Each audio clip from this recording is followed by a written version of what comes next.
Dear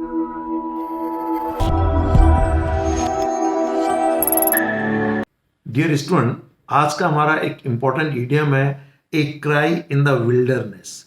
पहले आइए इस विल्डरनेस का मीनिंग देखते हैं। इस विल्डरनेस का मीनिंग होता है कि अरण्य। अरण्य भी कठिन शब्द है हिंदी का। अरण्य इसका मतलब है ऐसा जंगल जहां पर लोगों का रहना मुश्किल है, जहां पर किसी प्रकार की वनस्पति नहीं होती और इवन जीव भी नहीं पाए जाते, जीव जंतु भी नहीं पाए जाते। तो घोर या घना जंगल मान लो, जहां दूर दूर तक न तो वनस्पति है, न जीव जंतु है, न कोई लोग बाग है, तो उसे बोलते हैं विल्डरनेस। ठीक है, इसे कहते हैं अरण्य। हिंदी में एक मुहावरा अरण्य रोदन या वन वर्ड सब्स्टिट्यूट के रूप में प्रयोग हो सकता है। अरण्य रोदन यानी ऐसी रोने की आवाज जिसको कोई सुनने वाला नहीं हो।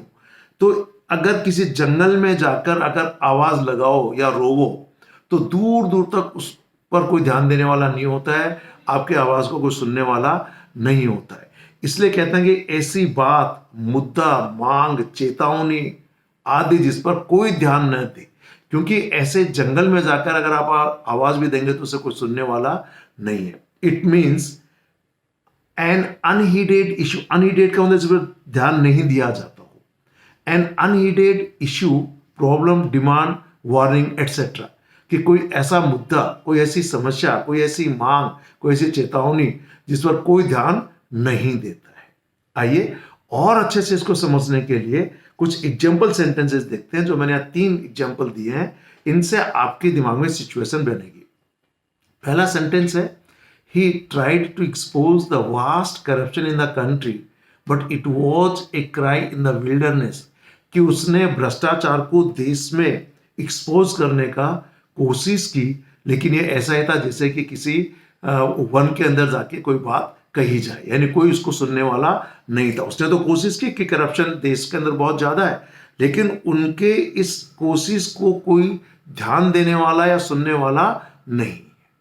नेक्स्ट सेंटेंस है, his appeal to save the environment felt like a cry in the wilderness, कि उसकी एक अपील कि भैया इस एनवायरनमेंट को बचाओ, वातावरण को बचाओ, जो बहुत ज्यादा पॉल्यूशन फैल रहा है उससे इसको बचाओ।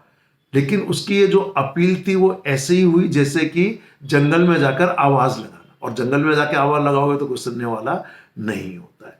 ठीक ऐसे अगला सेंटेंस है, Pakistan demand for separate Kashmir is a cry in the wilderness, कि पाकिस्तान की एक अलग कश्मीर की मांग ऐसा ही है जैसे कि जंगल में या अरण्य में जाकर जोर जोर से रोना या जोर जोर से आवाज देना।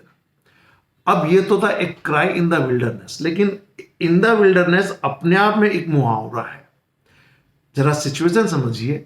मान लीजिए कोई व्यक्ति, खास तौर से पॉलिटिक्स में, राजनीति के अंदर, ध्यान दीजिए, कोई आदमी बहुत बड़े पद पर रहा, 10-20 साल तक मंत्री रहा हो, चीफ मिनिस्टर रहा हो, सेंट्रल के अंदर रहा हो, भले प्राइम मिनिस्टर रहा हो, और कुछ समय बाद उसका ये पावर, उसका इन्फ्लुएंस खत्म हो जाए, नहीं वो अब किसी पद पर नहीं है, किसी पद पर नहीं है, तो वो ऐसा ही है जैसे कि उसको ले जाके जंगल में छोड़ दिया गया।